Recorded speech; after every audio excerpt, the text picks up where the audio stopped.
नमस्कार। अपने दो पिछले वीडियोस में हमने बात की शुतुरमुर्ग और हमिंग बर्ड के बारे में। आइए आज बात करते हैं कबूतर की। जी हाँ, कबूतर जो इंसानी बस्तियों के करीब रहना पसंद करता है, हमारे घरों और मुडेरों पर गुटर गु करता हुआ अक्सर ही दिख जाता है।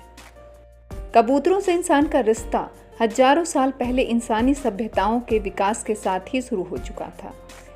प्रकृति से ही सभी समस्याओं का हल निकालने वाले हमारे पूर्वजों ने दूसरों तक संदेश पहुंचाने और उनके संदेशों को पाने के लिए कबूतर जैसे पक्षी को चुना।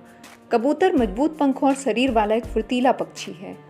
इसके याद रखने और देखने की क्षमता गजब की होती है। कबूतरों की कुछ खास प्रजातियों में 1500 किलोमीटर से भी अधिक की यात्रा पूरी करके बिना रास्ता भटके घर वापस आने की अद्भुत क्षमता होती है। सामान्यतः ये बिना भोजन पानी के 200 किलोमीटर की यात्रा 60 से 80 किलोमीटर प्रति घंटे की रफ्तार से कर लेते हैं। आखिर कहाँ से आती है इनमें ये क्षमता?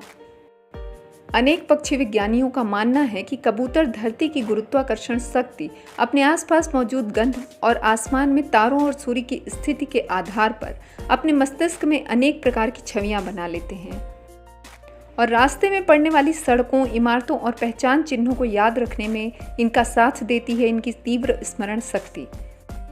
और इसी आधार पर ये अपने दिमाग में पूरे रास्ते का एक नक्शा बना लेते हैं और यही मदद करता है इन्हें सैकड़ों हजारों किलोमीटर दूर से भी वापस घर लौटा लाने में।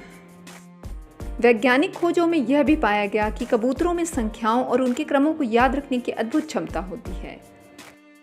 आदिकाल से ही इस विशेष गुण के कारण कबूतरों का प्रयोग न सिर्फ सामान्य जन और राजा महाराजाओं ने संदेश पाने और पहुंचाने के लिए किया, बल्कि युद्धों में भी इनका प्रयोग बड़े स्तर पर किया गया।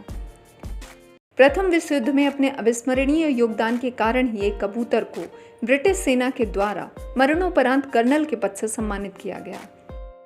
अपने इन्हीं विलक्षण गुणों के कारण ही इसे शांति दूत का प्रतीक भी माना गया है।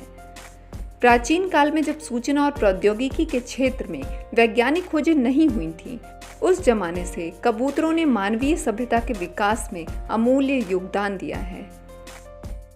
तो आज बस इतना ही। मिलते हैं कुछ नई जानकारी के साथ अपने अगले वीडियो में। तब तक के लिए नमस्कार।